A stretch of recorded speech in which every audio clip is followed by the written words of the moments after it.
In just a little under half an hour, Steve Millington, who's the chairman, of course, of the Twin Falls County Republican Party, is scheduled to join us on Top Story this morning. He'll have all sorts of discussion about what's going on at the state capitol in Boise. In fact, we're going to talk a bit more about that, too, later in the program, because day two of debate hearings going on at the Capitol about add the words. And some strong testimony yesterday, according to people who were in the room, from people in the gay community who say that they've been discriminated against. So we'll have some details on that coming up as well. But in the meantime, some of you may have been up watching Bill O'Reilly. I almost said up late, but Bill O'Reilly, of course, is not on late Mountain Time. You were watching Bill O'Reilly's program last night. There was a discussion about 2 weeks ago I had heard, and in fact I heard this I think on Fox News as well. 2 weeks ago I had heard that we would never know what charges would be filed if there were going to be charges filed against Bowe Bergdahl, because that would be kept under wraps. And it would be kept a secret, if you will, a national secret, if something along those lines were going to happen. Well, a retired lieutenant general, now these guys, they're not small fry. Lieutenant generals have a bunch of stars on their shoulders. And in this case, that's what this fellow, he had. His name is Tony Schaefer. Well, actually, he's a retired lieutenant colonel, excuse me. But they also have some details coming in from a lieutenant general who says as well, a source, that what we're looking at are the possible charges any day now of desertion for Bowe Bergdahl, who at one time was considered to be a huge mystery. And people, of course, who knew him in Idaho were clamoring for his release, held in captivity by the Taliban for 5 years, and they were clamoring for his release and wondering if he was still alive, and occasionally a video would surface and he'd be talking on the video. And now we understand, at least from these people, they're saying that sources within the Pentagon are telling them that we're going to see charges. However, the reason we have not seen anything yet, and this is a quote actually from one of Bill O'Reilly's guests last night. This is from the retired Lieutenant Colonel Tony Schaefer, but he goes on to say, "This is shaping up to be a titanic struggle behind the scenes. Believe me, the Army here wants to do the right thing, and the White House, because of the political narrative, President Obama cozying up to the parents, and because President Obama, releasing the 5 Taliban, their narrative is what the White House does not want to have come out." Remember when this all took place, you had the president at the White House and he had Bergdahl's parents there. Difficult to tell them apart because they both have the same length hair.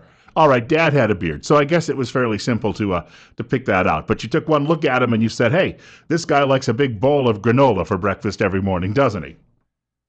So they had the two of them standing beaming with the president as he announced that there had been a deal worked out with the Taliban, sworn enemy of the United States, we should point out, and all civilized people, to exchange 5 barbarians for Bowe Bergdahl.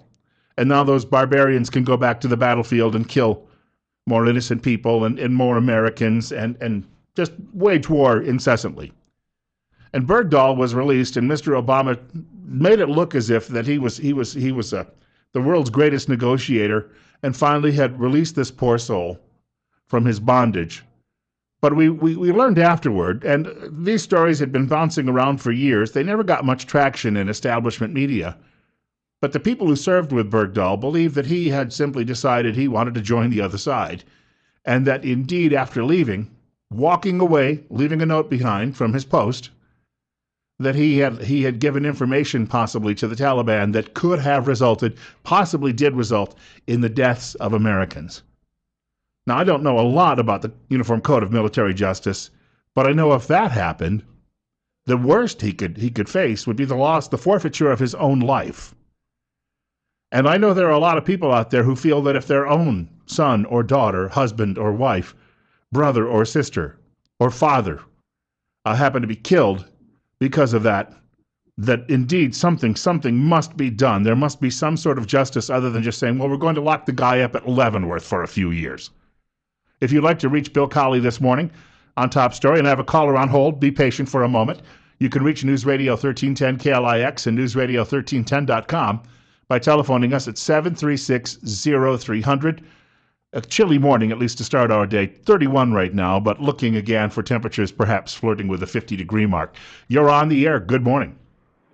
Hey, Bill. It's easy to use a lexicon with just gar- uh, garbage and stuff. But if you want to say the real traitor, the real American traitor, it's Oliver North. Check the Oh, facts. I So see. don't come up here and say How is Bergdahl that? Tell me how is Oliver North? How do you define Oliver North as a traitor? Oliver North, okay.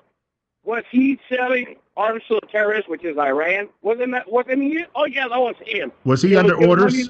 Was he? No. I think that was actually Robert McFarland. Oh no. And how come he was crying over there and trying to Do commit you know? Do you suicide? know who Robert McFarland is, or is it just Yeah, because I you know who see? Robert McFarlane is. Right, Yeah, right. And so, yeah. But the did biggest traitor is Oliver North. did Just their go back actions to result okay, in bye. the did their actions result in the deaths of any American troops? That's all. I just want an answer out of this guy. Uh, Again, English as a second language is difficult for some people. You're up next at 8:12 and 31 degrees. You're on Top Story with Bill Colley. I think you do a great job, Bill. And I actually thought when Jill left, her boyfriend would go with her, but that guy, he must need enlightened because he keeps listening to you. You're doing a good job, and he needs some hooked on phonics to learn English. Thank you. I thank you for the call. Look, I have met Oliver North. In fact, a friend of mine, I got him some tickets to sit with Oliver North at a dinner some years ago. And I'm not saying I'm sitting here as a huge Oliver North fan. I met him at a news conference in 1996 or 1997, I believe, and I just got a chance to talk with him off and on, off the cuff, with answering questions and the like for about 20 minutes or so. I don't know a whole lot about the man. I do know that he was under orders and he followed those orders, and he was the scapegoat for that particular scandal. They threw him under the bus, in other words. But let's get right back to this. Nobody died because of Oliver North's actions. The people who served with Bowe Bergdahl claim, and we have no reason to doubt them, that Bowe Bergdahl got other people, other Americans killed.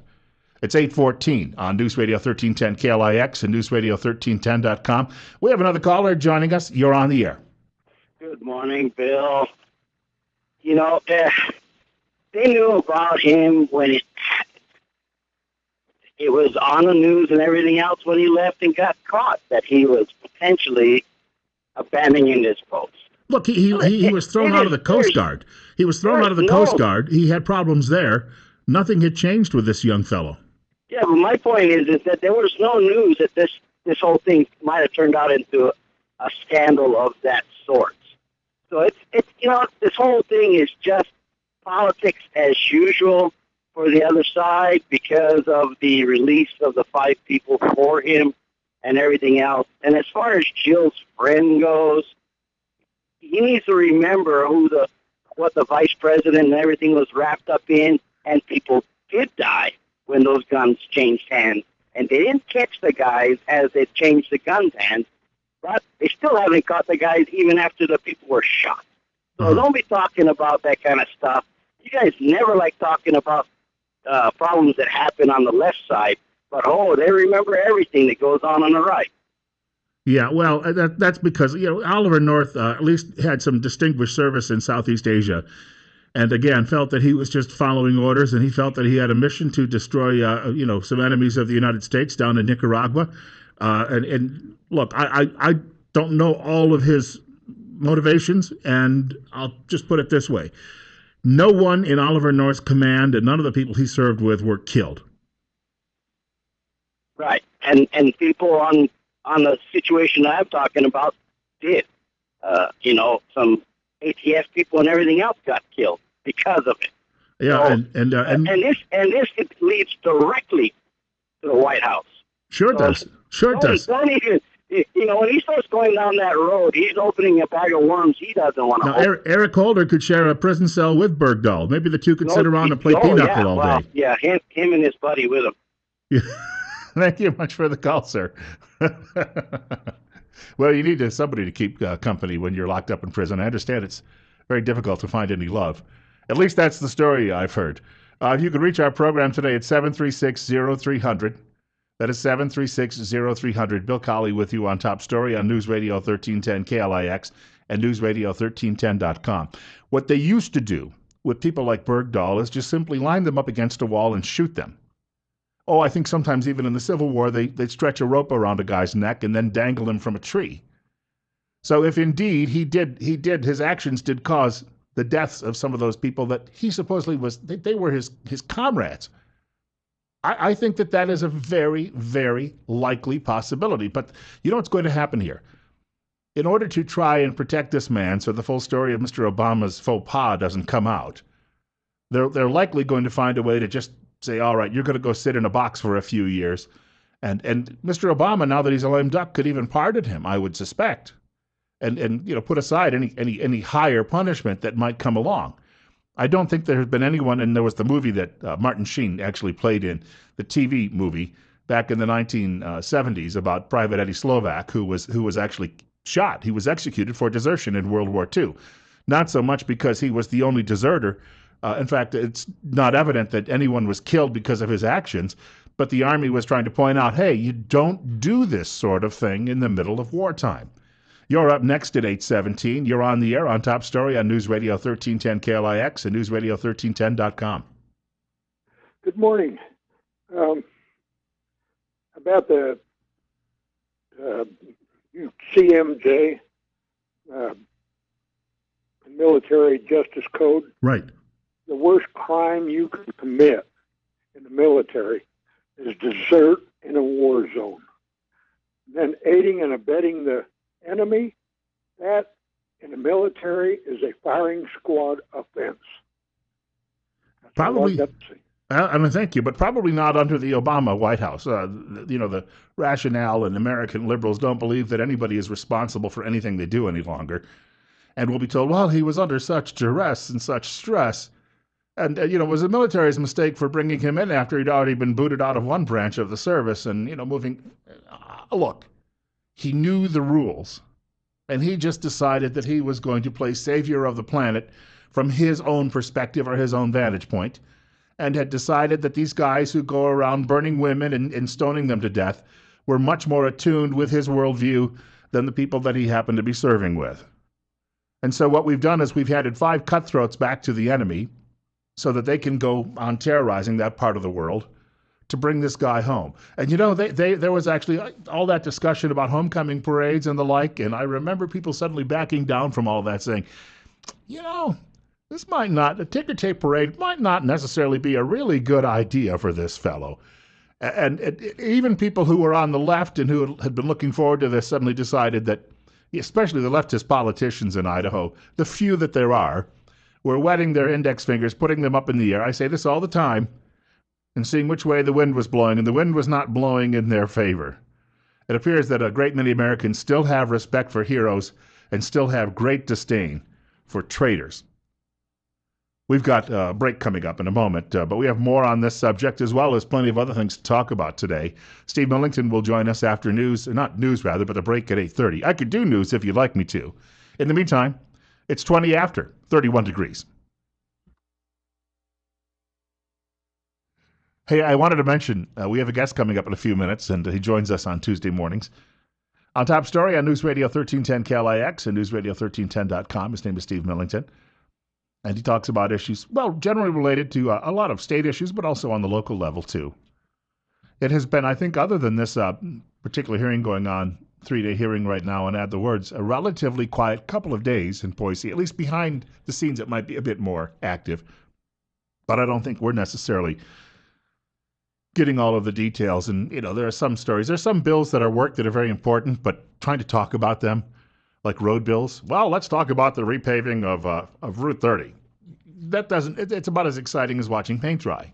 We have a caller with us joining me on the air. I hope a caller is still with us. I'm going to call it 825, and we have 30 right now, looking for highs, though, perhaps in the upper 40s. You're up next on Top Story with Bill Colley. Yeah, good morning, Bill.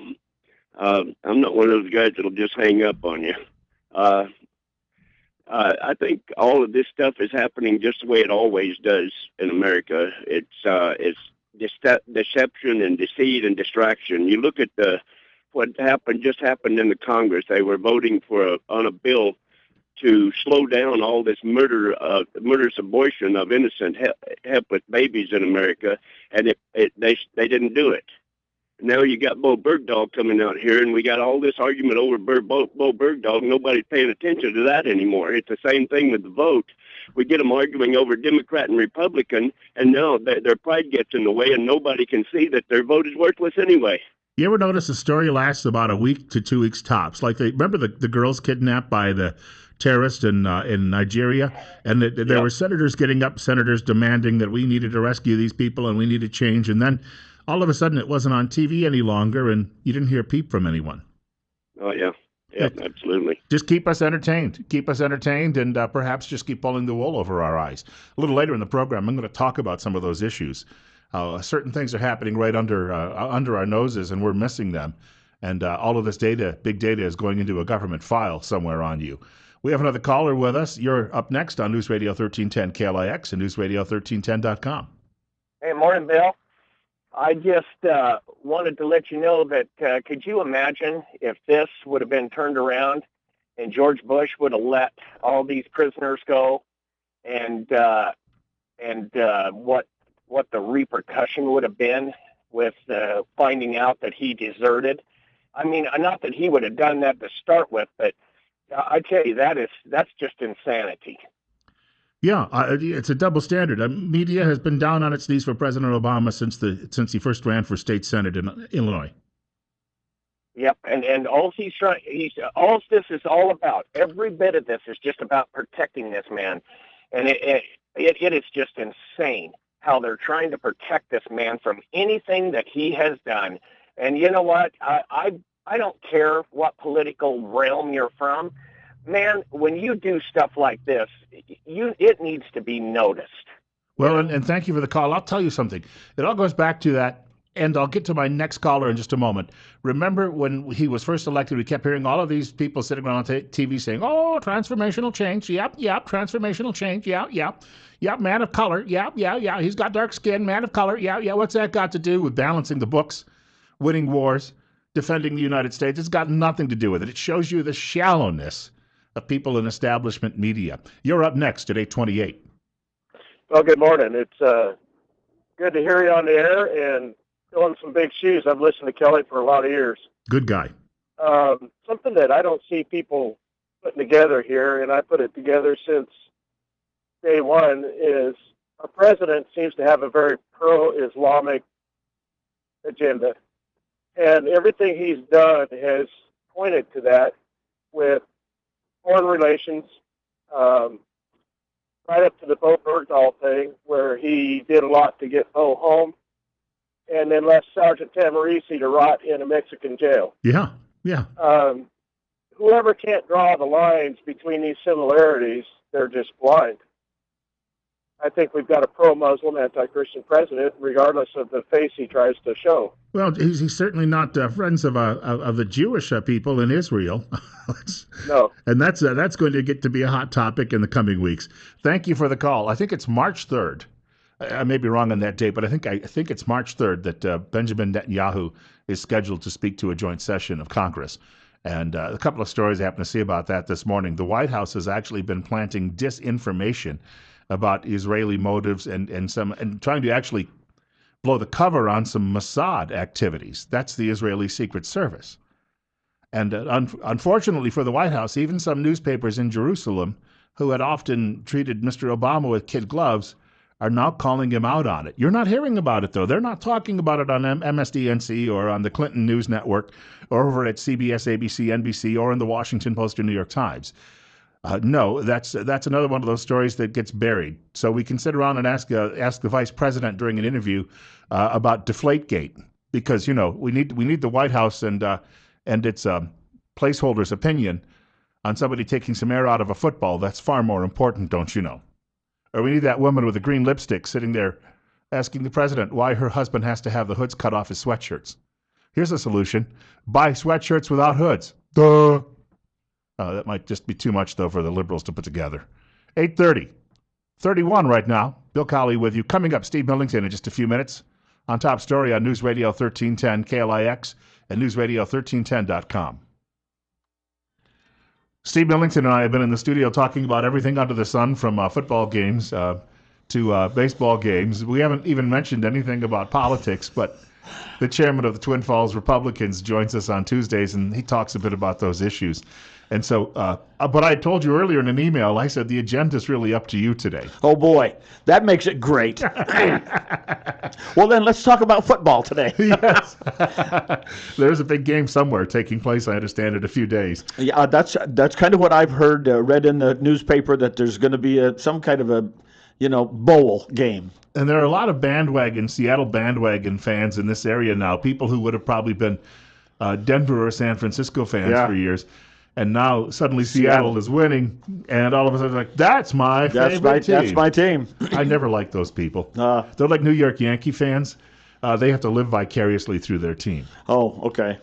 Well, the other side of that is that we got a couple of pretty good teams playing in the Super Bowl, but I like the Western United States teams to win.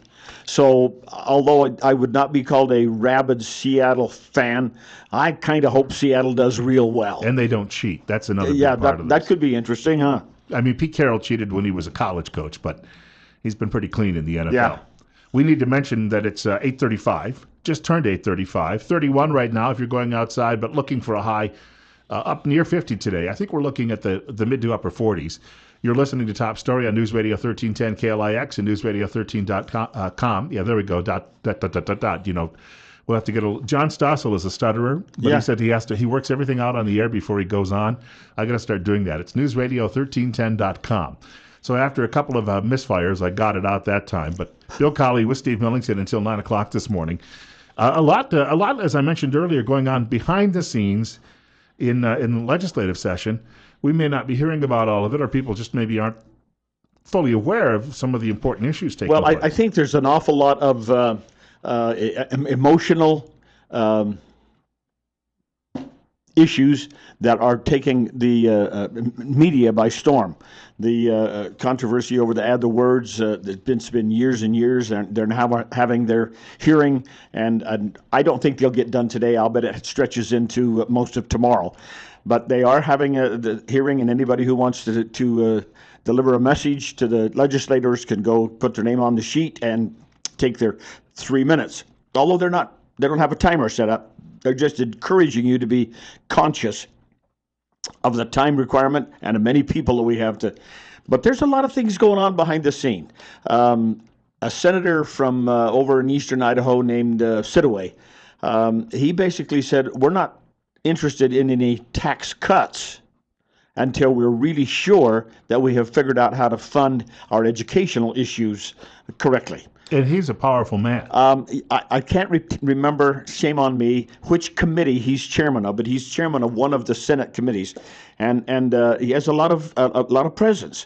And so he's just saying, let's not talk about any tax decreases, reduction in rates, until we're sure that we have got this educational thing funded and properly in place.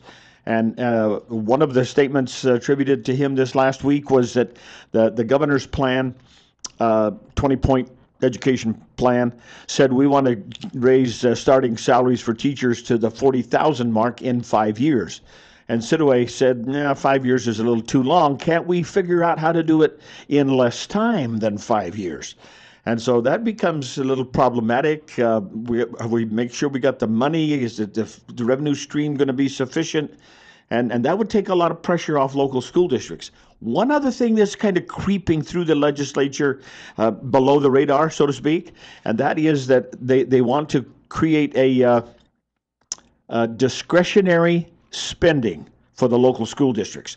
Now, when you get money from the state, it's pretty much earmarked where you can spend it. You can spend it on salaries, on wage supplies, on this, and so the school districts do not have much latitude and flexibility to take the money and say, we got to fix this problem, we have to fix that problem. They don't have that latitude. This bill would give the school districts a lot more discretion on where they spent the money so that they could just have the money show up and say, okay, we have to put it here, or we can use it over here to take care of this. And I think some of those things creeping through that we're going to see. Maybe it's a good thing we have this huge emotional thing out front and let this stuff kind of slide through underneath the radar to get to conclusions. And some of those conclusions, though, could be, I don't think anyone's in doubt now, after listening even to the governor's remarks, we're going to see higher taxes somewhere or fees. Now, I had an argument with a state legislator years ago. There was a bill where I was living at the time where they were going to tack on fees for dry cleaners and laundromats. And she said, this is not a tax. Yeah, right. And I said, well, all right, so if I take it out of my left pocket, it's a tax. If I take it out of my right pocket, it's a fee because someone's going to pay for it. But there is going to be somewhere a need to address these costs. They're going to increase the revenue source from somewhere. And one of the major things that's going to happen on that, we're still facing this issue of transportation funding. And the idea of raising the gas tax is still alive out there. It's just a matter of how much and when are we going to see it. Hold that thought. Steve Millington joining us, Twin Falls County Republican Chairman this morning, and he's talking with us about some issues going on statewide that are going to cost you, and maybe your thoughts on that too, following the break. We have 31 coming up on 8:40. This is News Radio 1310 KLIX and newsradio1310.com and Top Story with Bill Colley. Our guest until 9 o'clock this morning, or just before 9 o'clock, is Steve Millington with the Twin Falls Republican Party, and joins us on Tuesday mornings, and we sort of break down some of the activities going on politically, maybe locally, and in the state as well. And we were talking a few minutes ago about what we might see coming in the way of due taxes and fees. And hey, look, I think it's a foregone conclusion that that's going to happen this year to cover some of the expansion of programs in schools and also for road repairs and the like. We were talking off air, Steve, a couple of minutes ago. California yesterday saw the story somewhere yesterday morning that California, because of the drop in gasoline prices, they're not getting the revenue they wanted for gasoline tax. So they're talking about now doing a mileage fee. And in California, some people are in a car sometimes 3 hours a day in their commutes. Yeah, it may not be very many miles, but they spend a lot of time on the road. Yeah, and a lot of people there are probably feeling that they can't necessarily keep paying for all of this, and we're not nearly that bad yet. Yet always being the key word. We have a caller with us. It's 8:44, 31 right now. You're listening to Top Story on News Radio 1310 KLIX and newsradio1310.com. Bill Colley with you this morning, along with Steve Millington. And you're up next. You're on the air. Good morning. I have no doubt that we're looking forward to a state gas tax increase and probably a federal gas tax increase. And we have so much infrastructure that needs to be taken care of. I'm a little bit sympathetic to the tax increase, but does it truly go to our infrastructure spending, or does some of it sneak into the general fund? I'm really curious about your answer on that. Thank you. Oh boy, I'm curious about my answer as well. State gas tax receipts end up in the Department of Transportation fund. None of that money comes into the general fund. And you may recall in the governor's State of the State, he specifically said we need to do something to increase infrastructure spending for transportation department, but don't come to the general fund looking for money. You figure out how to do it outside of the general fund. Now, I cannot state what happens with the federal gas taxes. Lots of bureaucracy there. On the state level, if we pay state gasoline taxes, that money all goes to the Idaho Department of Transportation. Actually, it's called Idaho Transportation Department, ITD. So if we increased gasoline taxes to produce more revenue for the Transportation Department, that money would all end up going into the transportation budget. None of the money from the general fund is used to pay Transportation Department expenses. And I could be wrong, but I think that all of the salaries and administrative costs of the ITD, Idaho Transportation Department, are all paid from Transportation Department funding. They don't get any subsistence from the general fund to pay their administrative and operational costs. So if we increase the gas taxes by some number, that money would all end up back in the Transportation Department funding program. Now, there's been lots of conversations about how much and when, and nobody knows for sure. That's going to come out of the House, because in Idaho, all taxing and spending originates in the House, doesn't come out of the Senate. The Senate does concur, but it'll start in the House. And I have heard numbers for 2 cents per gallon per year for 5 years. And sidebar, personal note, hit me once. Quit nickel and diming me to death. Just hit me once and be done. Another suggestion was 10 cents a gallon as soon as possible, and be done with it. And another conversation kind of goes like, well, let's have a gas tax increase, but that won't cover our full $200 million shortfall. It'll get to the 100 million range or thereabouts. So we need maybe some more money. So they're looking at registration fees, a tax fee on licensing on automobiles, the mileage tax.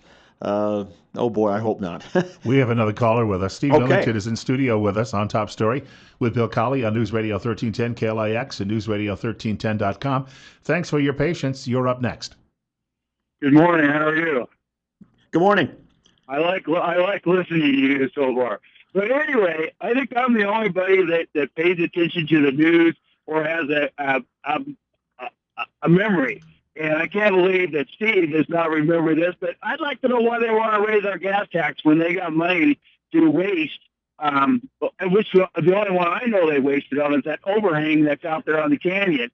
And I don't understand why the state of transportation had that kind of money to waste and not on roads. So where else in the state are they wasting money? I wish I knew the answer to that, and perhaps I am somewhat like you. I drive down the highways and byways, and you go down the freeway and you see all of these flashing yellow signs and the caution, and they're doing some road work, and you kind of move over appropriately and drive past, and there's one guy working and 4 guys holding shovels. And every time I go past that, I say to myself, man alive, that just looks like.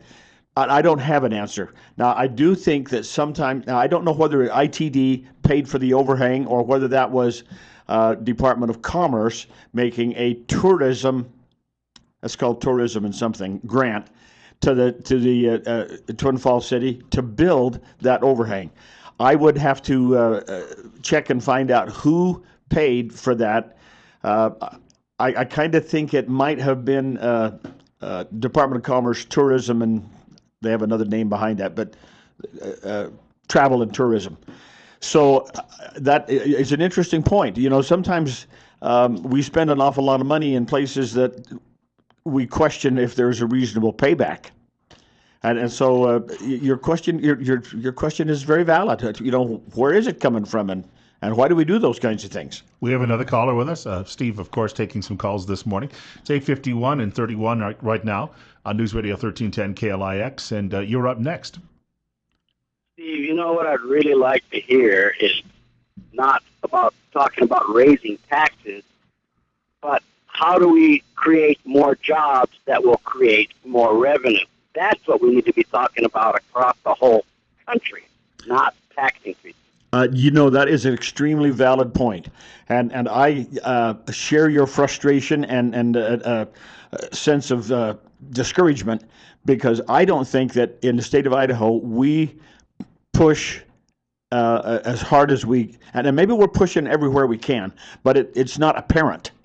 I think we need to be pushing harder to create good jobs in Idaho, to bring good jobs into our state. And there's 2 or 3 things I think that'll help that immensely. One of them is properly trained and skilled workforce. And that means more than just college degrees. That means we have good, solid people who have technical degrees, trade schools, apprenticeships, community college type stuff. There's excellent, wonderful jobs out there for people who can perform in that field, and they can do very, very well. I don't think that we sing our song long enough or loud enough for people to hear what Idaho has to offer. And I would just like to be on the inside for a day or two so that I could say, yeah, we really are doing this, rather than always looking back and say, why didn't we get that job? How come they went to Colorado or Utah or rather than Idaho? We're as good as those places at our labor force. We get high marks all the time on employee retention and quality of that. Two things. You bring this up, and I was telling you during the break, I was talking to the fellow who was installing my cable yesterday, and he moved here 10 years ago from San Francisco because he said they came to Kimberly. They knew that this was an area to raise kids because of the low crime rate, good quality of life in that sense. You can get around everywhere easily. There's a selling point. Number two, there's a story on our website this morning about a new coffee stand opening up in town, and the folks who are opening it moved back here. They were Idaho natives to open it up because, again, they see a need, but they also see a great quality of life. So you're right. No one is basically going around saying this is a wonderful place to do business and live. Well, there was an article in the paper in the last month or so about the boring cities. And Burley was on there and Twin Falls was on there. And I beg your pardon. I want to know what kind of criteria they use to determine what makes a boring city, because you can do so many things and have so much opportunity and outdoor recreation and any kind of food you like at a restaurant. The mall has a big movie theater. You can get down there and see a movie if you like. You can do some sightseeing. I don't fully understand that either. I'm with you. I have a tough time with some of that. I really do. And you know what they mean? They mean we're not terribly liberal. I think that's in as much as it comes from the news media. I think you're probably right. Yes. Now, at the same time, there was an article in one of the business publications that I read regularly that said that Idaho is in the top 10, and I want to say number 5, but don't quote me on that one, as far as new business creation. And they talk about the atmosphere and the business environment and the low regulations. And I'm thinking to myself, that's what we need to be getting people to look at, and prospective employers relocating plants and facilities. Let's come to Idaho. Give me a break here, people. This is a great place to be. Now, even as I spout off and say, we need to do this, come to Idaho, just don't increase my traffic pattern. And when you come, don't expect to bring some of your goofball ideas with you. Leave them at the border. I see that happen. And I came here myself. I'm a transplant. Yeah, we're watching to see what you do, Bill. I came here as a transplant from southern Delaware, which Delaware is a small state, but the southern part of it, the Republican chairman used to joke, the state chairman, and he was past president of the NRA, and John Sigler. And John would joke, he said, the southern part of the state is like Birmingham, Alabama. And he said, the northern part of the state is suburban Philadelphia. But we would get all of these people moving in because there were low property taxes and no sales tax. They would come from New Jersey, and then they would immediately say, we need to have. And I said, well, you came here. How do you think this is going to affect that tax structure? It's like they're absolutely clueless about how this works. Well, our caller said, we need to create a better business climate, increase our business activity, and that produces more revenue. And he's right. We have a revenue structure in the state of Idaho that comes from income taxes, from sales taxes, and from property taxes, and that's a pretty good three-legged stool. It may need some refinements, but it's not too shabby. And the way we make that bigger and stronger is to increase our workforce and our labor opportunities so that people come here, they spend money, that's sales taxes, they earn wages, that's income taxes, and they own property, that's property taxes.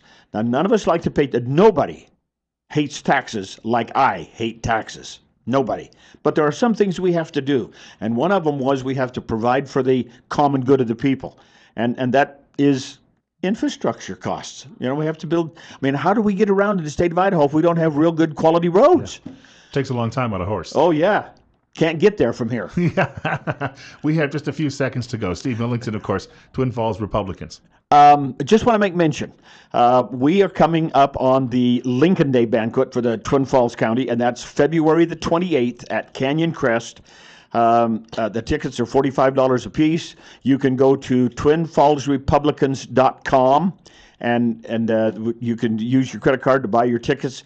We're going to have a great evening. We're going to have great people, great food, great fun. Brad Little, Lieutenant Governor, will be our keynote speaker. We have had confirmations from the governor and a couple of congressional officers. One of the best Lincoln Day banquets in the entire state of Idaho is in Twin Falls County, February 28th. You'll love it. And Mr. Little may actually be, how shall we put it, sometime due for a promotion. So it'd be good to meet him. Yeah, he may be working on a promotion, so there's a great chance to get acquainted. All right. Thank you for coming by. Thanks, Bill. See you next week. All right. Steve Millington joining us this morning, Twin Falls County Republican Party. We've got one more hour of the program coming up. Look, a couple of things I wanted to mention that we've got to get to, but one of those is I have some thoughts coming out of Canada, by the way, about this Add the Words project and why it isn't necessary. And we'll share that with you in the next hour. It's also really about big government and control. More details ahead. And tomorrow on the program, we're going to be joined. It's the 29th anniversary of the Shuttle Challenger disaster. We're going to be joined on the program tomorrow by Lieutenant Colonel Steve Heil, who was the administrator of the Shuttle Challenger Commission. And he didn't live far from here at one time when he was serving with the Air Force Thunderbirds. In fact, he knows this area very well. More on that coming up later.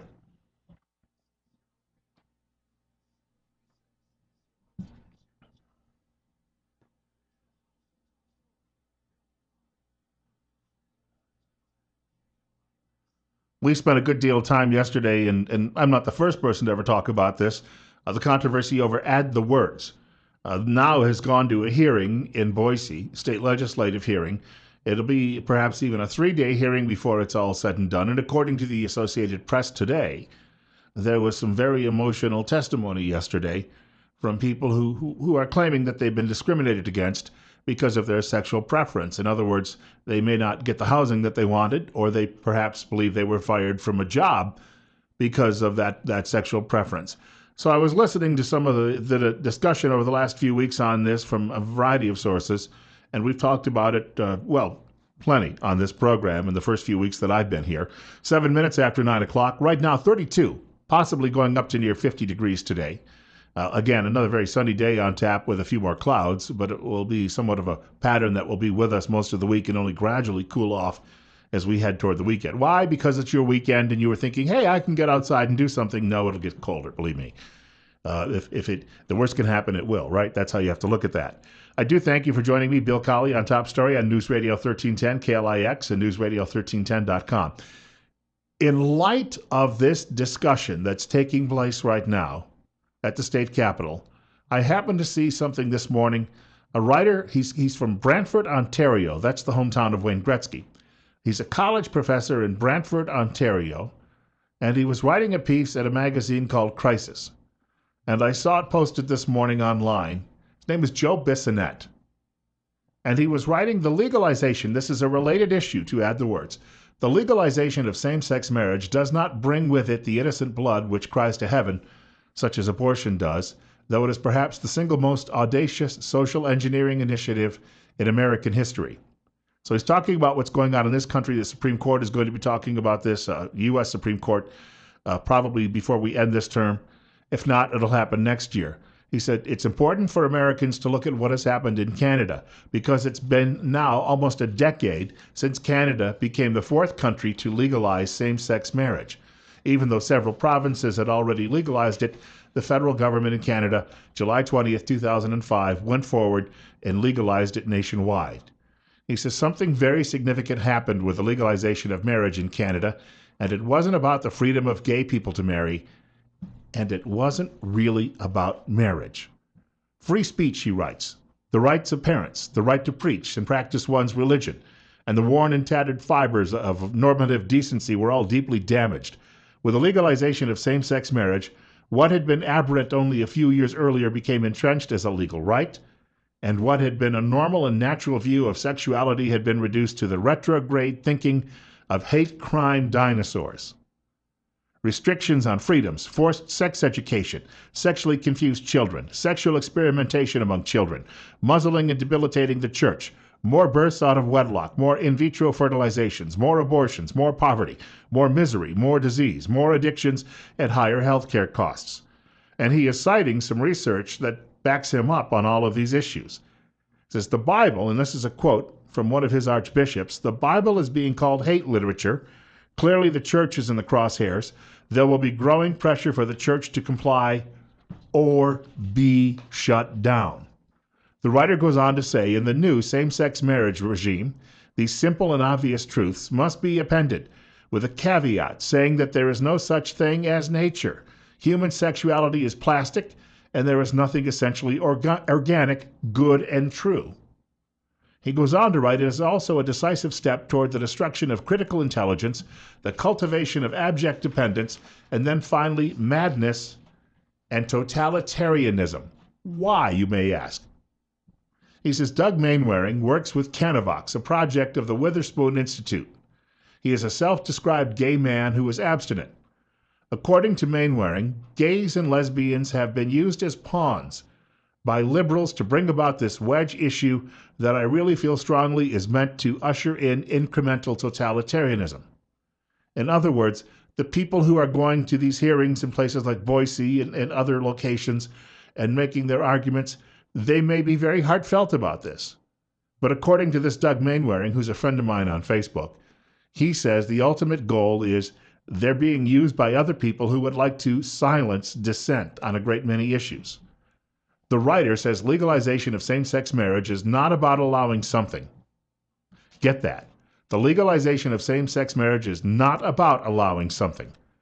Same-sex marriage was already taking place.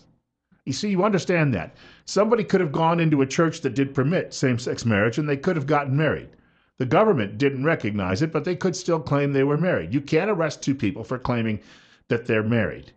You can't arrest two people any longer for cohabitating. Not in Canada, not in the United States.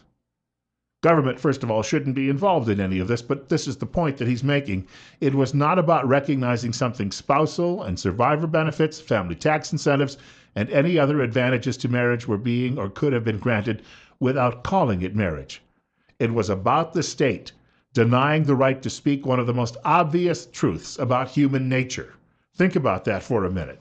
The state is now in charge of deciding what is right and wrong when it comes to your sexuality, and if you criticize, you're going to possibly be brought up on hate charges.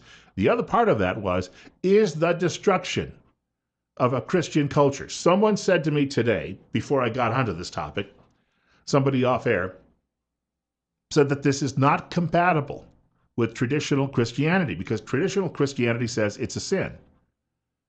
Well, therefore, we have to shut down traditional Christianity or silence it.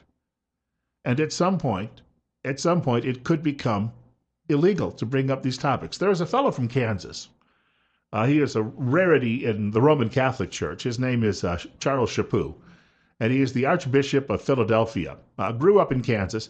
He's rare in that he's actually an indigenous American on one side of his family. And so he's one of the first Indians to actually rise to that level in his church. He is barred from speaking in Canada because in 2007, he was visiting and he gave a speech in Toronto where he said tolerance is not a Christian virtue. Well, what was he talking about? He was talking about this particular issue. Because that is hurtful to so many people, he could have been jailed there. He's simply told not to come back. Now, it's underway in this country, and this is the point we need to make with all of this. And the writer is saying it really has nothing to do with what you see at face value. It has nothing to do with the rights of anybody to marry or to add the words put into a constitution or into law. It has nothing to do with that. It is ultimately about criminalizing free speech and freedom of religion and your freedom of thought. Think about that for a moment. It used to be you could at least walk down the street thinking something and it wouldn't be a crime. But not any longer in this country. We're headed in that direction, and they are looking to control every aspect of that. Now, if you think that this is overwrought and that we complain too much about government interference in our lives, in some other related stories, the Wall Street Journal today says U.S. spies on millions of cars. The Drug Enforcement Agency uses license plate readers to build database for federal and local police. Now, we've been hearing about a great many states that are already doing this on their own, but the DEA, under the guise of doing this to track drug crimes, that would be people who are coming across the southern border often. They don't apply it to the northern border, I guess, but often to do that, the DEA has been photographing automobiles. Well, this technology has spread to the point where they can not only read your license plate and get all of the data, because the plates are embedded now with all of this technology to make it easier for the cameras to read them, but oftentimes they are taking photographs of the driver. And get this, these are clear photographs, so you're clearly identifiable in that picture. They can also even pick up your passengers in the back seat. And now this is all being fed into a large government database. Well, we need it to keep people safe. Yeah, all right. You know what? If they want to chain you and lock you in your house all day long, and you may not then ever have to worry about safety, unless I guess the house burns. But if you want to be Velcroed to the wall all day long, yeah, you probably won't be involved in a car accident. And you can have a government minder there. That'll take care of our unemployment program. A government minder there watching you 24/7. Wouldn't that be nice? It's called North Korea. This is the direction we could potentially be heading with all of this. Officials have publicly said that they track vehicles near the border to help fight drug cartels. What has not been previously disclosed is that Drug Enforcement Agency has spent years working to expand the database throughout the United States. So there you have it. Many devices also record visual images of drivers and passengers, and it just gets worse and worse. I shared this story with a friend who wrote me back this morning and explained, and I see these on Blue Lakes Boulevard. You know, you drive down the street, and if you're doing 29, suddenly a light flashes and tells you you're doing 29. And, you know, these are used commonly in school zones because it's about, well, we must keep the children safe. And I did a story about one of these. When these first came out in the 1990s, I was working at a TV station. I did a story, and it was all about how good it was that we could have these in neighborhoods near schools. So if you were driving 5 miles over the speed limit, you'd go, oh, gee, I got to slow down. But he's telling me that these things are also equipped with the ability to scan your automobile, take your photograph, and do all of these things, and again, be fed back into that database. He takes it to a conclusion no one would like to hear. He says it's all going to the, quote, fusion centers, unquote. So there's another frightening part of it. And then lastly, since we're still on this topic about government overreach on all of these issues, Wesley Pruden, he's the editor emeritus of the Washington Times, retired but continues to write a column for that publication. He says the Democrats are trying to assault your free speech, and he's talking about what's happened in places like Britain. And he said in Britain, the government convicted a white supremacist for sending a threatening anti-Semitic tweet, a Muslim teenager for a Facebook posting that all soldiers should die and go to hell, and a man for making anti-Muslim comments. And of course, in France and Germany, if you deny the Holocaust, you can go to jail. One of the points of which the religious folk of Europe, Jewish, Christian, and Muslim agree is that saying mean and offensive things about religion ought to be against the law. Well, now, since so many Democrats and liberals in this country would like to be just like Europe, some Democrats, stung by rejection, he writes, by the voters, want to revise and tame speech too. If persuasion won't work, maybe compulsion will. Senator Charles Schumer of New York, there's a real manly man, unhappy with the decisions of the Supreme Court, has proposed amending the Constitution to give the government the power and right to regulate political speech. They're already trying it in talk radio. Well, we know that for years. They've been trying to silence us, whether we be on the national level or on the local level. They're going to be trying it with the internet in February. I believe it's February 26th. President Obama's Federal Communications Commission is going to look to take over the internet and then start regulating it. In other words, there will be restrictions on what you can do and say when you log online. So here we go. But it's for your own good, don't you understand? We here in the government are so much smarter. We know so much more than you do. You dumb dummies, if we didn't protect you. Remember the movie Time Machine? When they did the remake about 10 years ago, the albino tells him at the end, I have to control the Morlocks because if I didn't, they'd exhaust the food supply. They see you as the Morlocks, and they need to control you. This is a very serious threat to your future, your children's future, and your grandchildren's future, if they will ever live to see it. 20 after 9. Bill Colley with you on Top Story. on News Radio 1310 KLIX and newsradio1310.com. Did you know toilet paper is getting smaller in this country? We'll give you details coming up.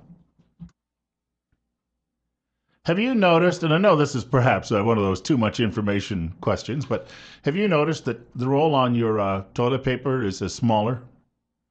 It is. I mean, we're not making this up. The Washington Post carries this story today. You're going to have to spare more than a square. Toilet paper is shrinking. Well, the Taliban and some of the ISIS people, they just simply use their hands, live in caves and all. But, you know, it's...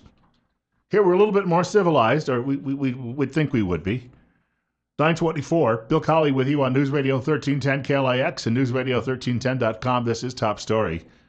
Temperature 33. Look at that. Warming up very quickly this morning. You can reach me at 736-0300. The story says that the average square in a toilet roll, they were once 4.5 inches wide and 4.5 inches long. However, the standard has shifted. Or at the very least, it's loosened its grip on the industry to a point where companies are selling sheets that are a half-inch shorter or thinner, or both. Rolls are becoming narrower. Cardboard tubes are getting bigger. Well, you can make little bunny rabbits out of them. That's my daughter used to watch a TV show when she was a little girl, and we were living in Vermont at the time.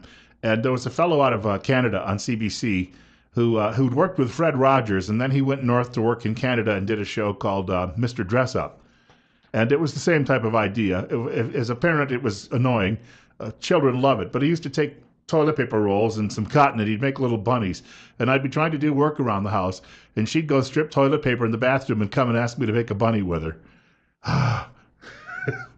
So I'd have to put down whatever chores I was doing, get out some glue, and take care of that to keep her amused for a while. She's a grown-up now, and her interests have changed, luckily. Toilet paper sales, the writer says, have barely budged in recent years, but the value per weight has. The same few companies that make toilet paper, I thought there were many, but it says the few that make it, also make other paper products, and those products haven't been selling well lately. Apparently Americans aren't using napkins as often as they used to. Well, the Democrats would say those are all Republicans. Oh, they just walk around dragging their knuckles and just food all over them. I will admit, I have some friends, albeit I don't know their political persuasion, but that's about how they eat. And they could just use their sleeves or their arms or whatever else. The thing about toilet paper rolls is that unlike paper towels, they're much harder to replace or even ration. Companies understand this very well, so what they're trying to do, they haven't necessarily changed the price on the toilet rolls. They've made them smaller so they can continue to bring in some extra money to cover their backsides. When it comes to, because they're not selling as many paper towels or napkins, and if you go to the bathroom at the grocery store, it's often a hand dryer, which we are told are not necessarily any better for sanitation. Then, you use the hand dryer, then you walk over and you grab the bathroom door, which is covered in all sorts of, terrible things. And you've already picked up the grocery cart, and if you didn't wipe it down with one of the handy wipes they put up front, you probably already got whatever disease somebody had that used it just before you. So going into the bathroom and washing your hands and then air drying them afterwards may not necessarily help you. It's estimated you touch your nose a couple of thousand times a day. So by the time you made it from one end of the store to the other, you've done that. Here's a solution, though, and I was thinking about this as long ago as Sunday. I had just picked up a copy of the Times News. It's $2 on Sunday.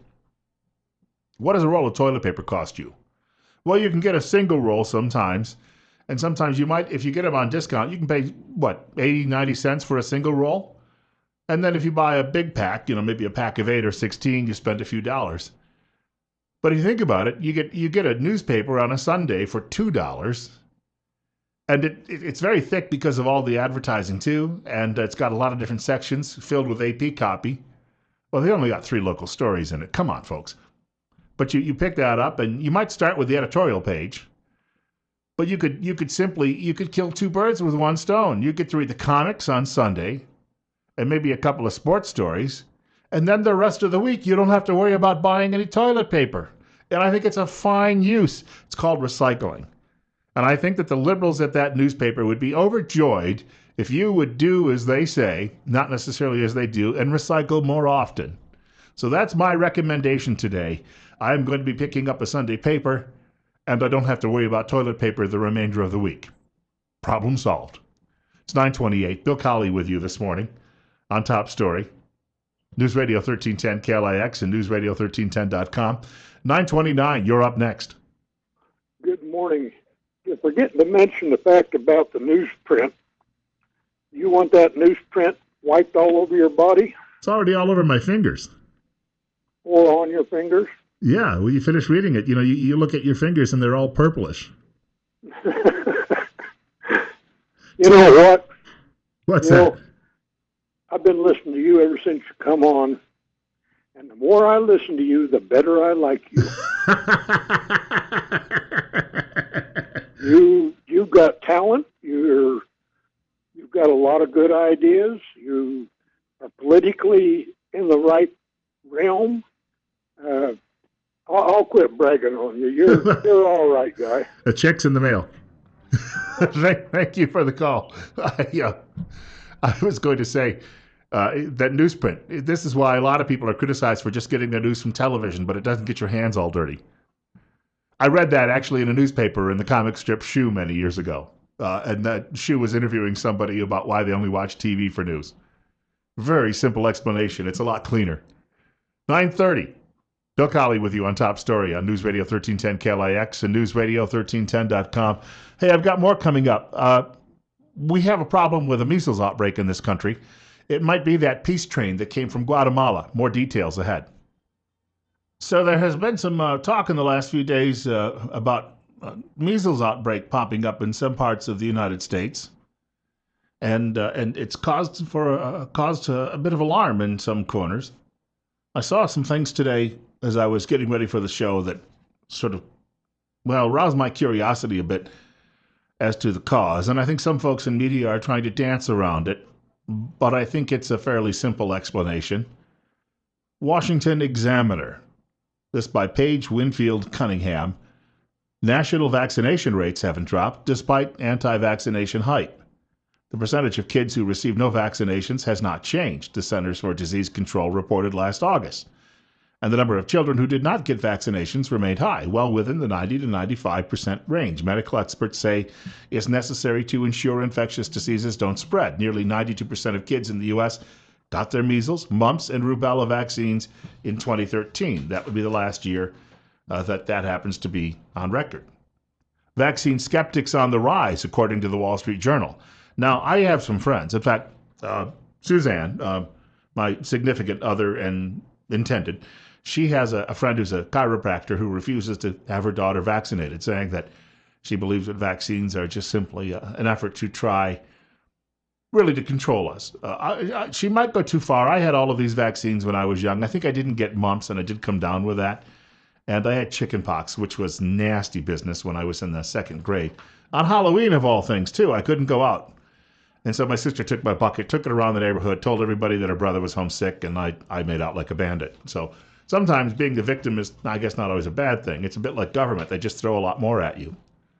It's 9:35. Bill Colley with you on Top Story on News Radio 1310 KLIX and newsradio1310.com. And it's 34. On our way perhaps up to about 48 before the day is over. The measles outbreak, the reporter at Wall Street Journal says, that began at California's Disneyland last month, is part of a new trend that worries public health officials. Large outbreaks in the U.S. of the highly infectious disease have become more common in the past 2 years, even though the measles hasn't been, and I underline this word, indigenous since 2000. So for 15 years, we haven't had any issues with the measles arising in this country. 15 years. Why all of a sudden are we seeing these pockets of outbreaks? And these are getting passed around more frequently. Now, some argue that some people just don't want to get the vaccines for religious reasons, or they believe for scientific reasons it's not a good idea. But those figures have not significantly changed. The key here is simply that word indigenous. You remember that it's not in the media any longer. A fellow mentioned this in the last hour of the program. Media covers a story for a little while, and then all of a sudden that story goes away.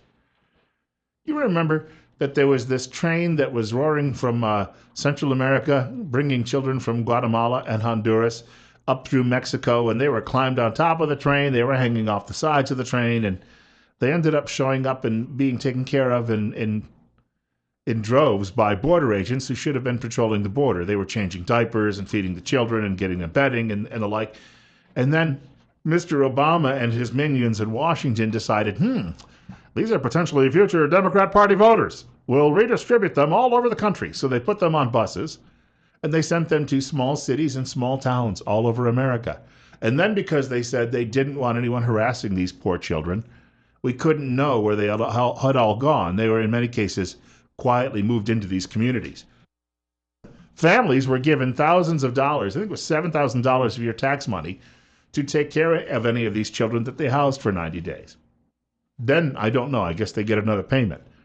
And usually these are fellow travelers among the Democrats who are taking care of the children and then sucking up your tax dollars so that they can stay at home and say, if we keep you here until you're an adult, you can go out and get money easily too. You just have to vote for the right party. Could it be that many of these children who are arriving and have now been sequestered quietly into different corners of our country did not have their vaccinations and brought along with them such diseases as measles? And now we're seeing outbreaks throughout the country. These are wonderful children. Before we may have to send them back because of evil Republicans, let's take them over to Disney World and show them what America can really be like. So now you have an outbreak at Disneyland. I guess it was Disneyland, not Disney World. Did I say Disney World? They both look relatively the same. The one in Florida might have a few more Crocs. But here's the root of your problem, isn't it? Oh, but we have to do it. It's the right thing to do.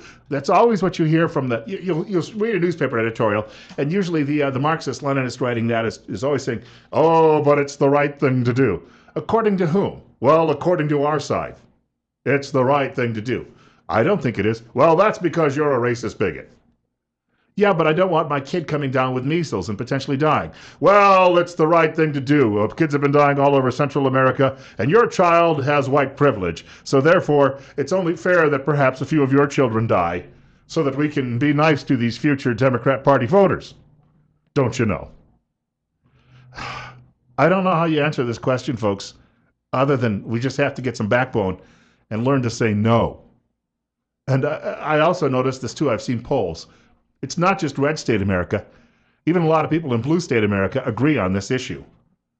So why can't we get any action done? Well, because they're also cheap labor. Oh, I see. And the Wall Street tycoons are handing money off to people like John Boehner saying, hey, I need a few more of these kids to work for peanuts. We're in kind of a bind, aren't we? 9:40. Bill Colley with you. Got more coming up in just a couple of minutes. The Obama White House, by the way, would also like to stop paying doctors as much money for Medicare patients. Details ahead. There are more details on the charges that look like they're pending now shortly against Trader Bergdahl, America's closest friend of the Taliban. If you check out our website, newsradio1310.com, you can get the latest on all of that. Also, there's a story that says that the Twin Falls city finances are looking good. That's probably because they didn't go out and spend a fortune on the new city hall that some people thought they should have. They wanted something the size of the Roman Colosseum, so that the city could then turn around and rent out space in that and compete with private business. Yeah, there's a wonderful thing. Your government coming along and cutting your throat that way. So they did the more sensible thing, and they went with the building that would be better to serve you and the taxpayers. So some details on all of that if you check out our website. Bill Colley with you on News Radio 1310 KLIX and newsradio1310.com. This is Top Story.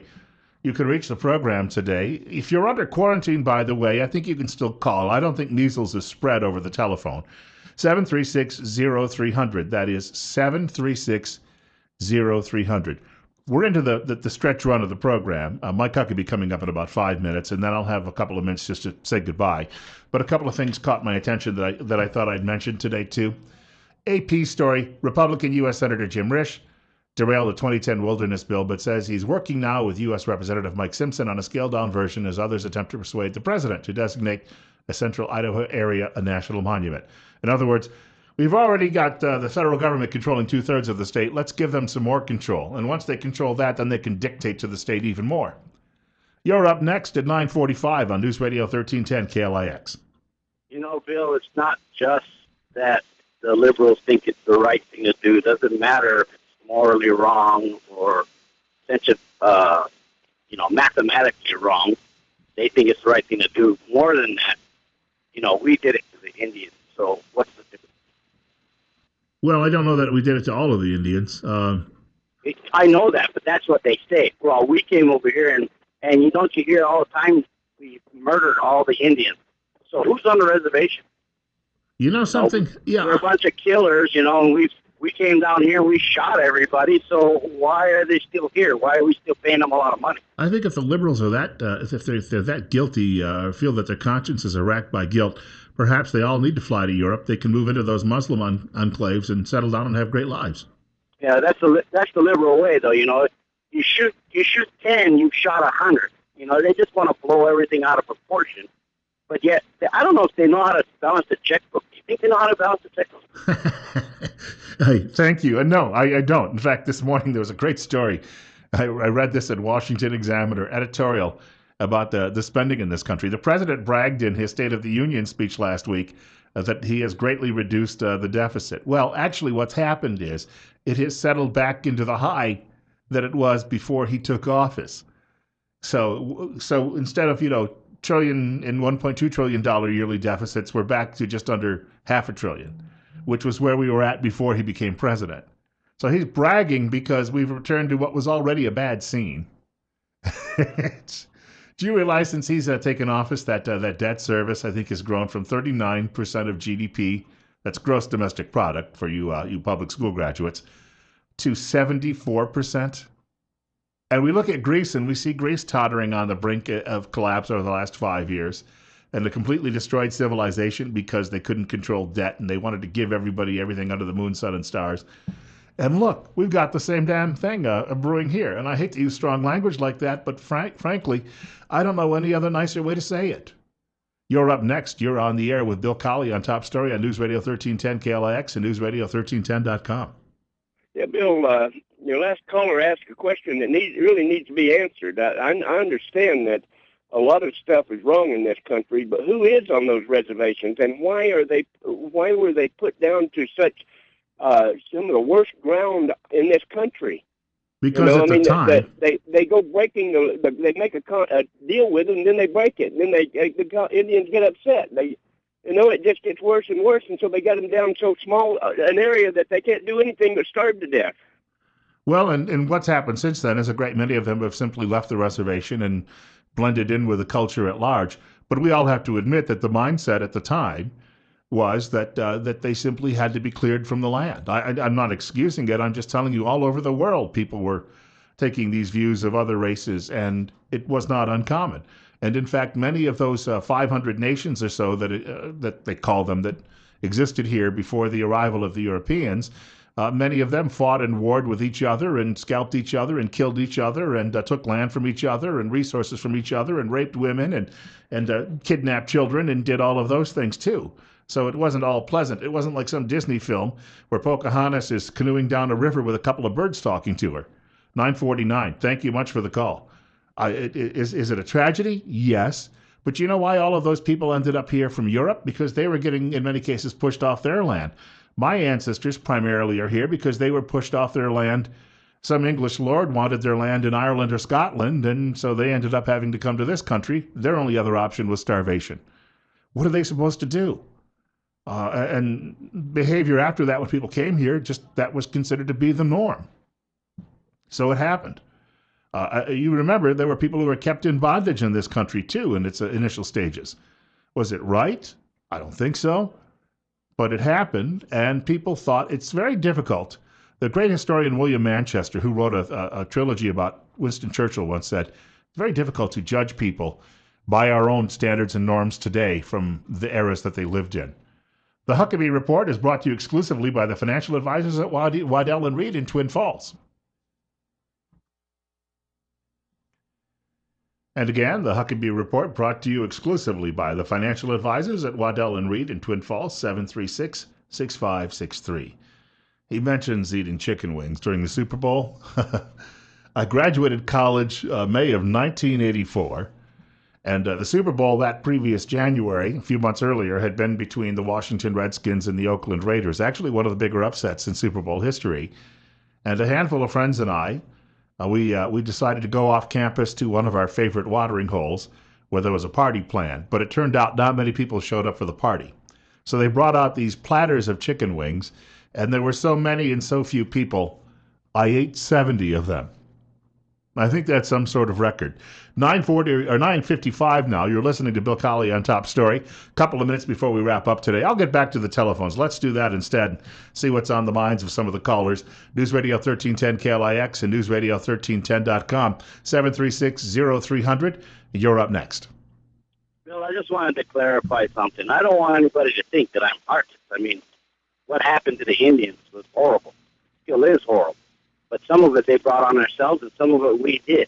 But I want to ask everybody out there, including the liberals, if you go back in your history, I don't care what race you are, you'll find out that somebody conquered somebody. There is no country that's settled right now, not one country that is settled right now that wasn't settled through brutal war. We now know historically, too, and science has backed it up, that some Europeans actually got to North America perhaps 14,000 years ago. They just followed the ice from the glaciers and settled in the area now we would know as the Tidewater region of Virginia. They somehow vanished. They may have well been killed by someone else moving into the area. Yeah, but see, that's my point. I came from Hawaii, and King Kamehameha conquered every island until it was all his. We got the island people right now saying that they stole our land. King Kamehameha owned everything. I think he's only also allowed people to stay on property. I think he's also the fellow. I think he's also the fellow who burned his cousin to death, who was a rival, by taking him to the top of a hill and claiming it was a sacrifice, staked him down, and they burned the fellow to death. Well, a lot of that happened. That's my point. Everybody acts like we're uncivilized, and this was all uncivilized. This was happening everywhere. Everywhere. Sure. I mean, if we want to go back to the way it is now, us gun-toting people would be shooting liberals, but that's not the way you do things now. We argue over this radio station. We try to find a common ground. That is the way we try to do it now, but it's not the way it used to be. I thank you for the input. And normally I don't allow people 2 calls in one particular day, but he makes a great point, and I think it's worthwhile to consider. Western Europe was forced to come across the Atlantic in many cases simply because the Golden Horde and other invaders, Mongols coming and heading eastward, just started pushing the population westward. And this has been going on for hundreds and hundreds of years. And so if you'd like to track the roots of this, it goes back to Asia. People came from Asia across the land bridge at the Bering Strait, we're told, but also people from Asia were pushing westward in Eurasia and through Europe, and that pushed people across the Atlantic too. At some point, when you sit down, though, and look at the DNA of all of these people, it's not radically different, is it? And I think it's at least there's some rationale in that if somebody is really your distant relative, that yes, maybe, and if you're a Christian, for instance, you would believe that everyone is a child of God. And so you've got to get beyond these arguments. Bad things do happen. Got to learn to forgive. 9:58. Tomorrow, Lieutenant Colonel Steve Heil joining us on the show. Scheduled to join us to talk about his experience as the administrator of the Shuttle Challenger Commission. Tomorrow being the 29th anniversary of that disaster that really, for all intents and purposes, was the beginning of the end of the U.S. space program. Rush Limbaugh is coming up following news at 10 o'clock from Fox. Sean Hannity at 1 o'clock, and then Glenn Beck this afternoon, right here on News Radio 1310 KLIX and newsradio1310.com.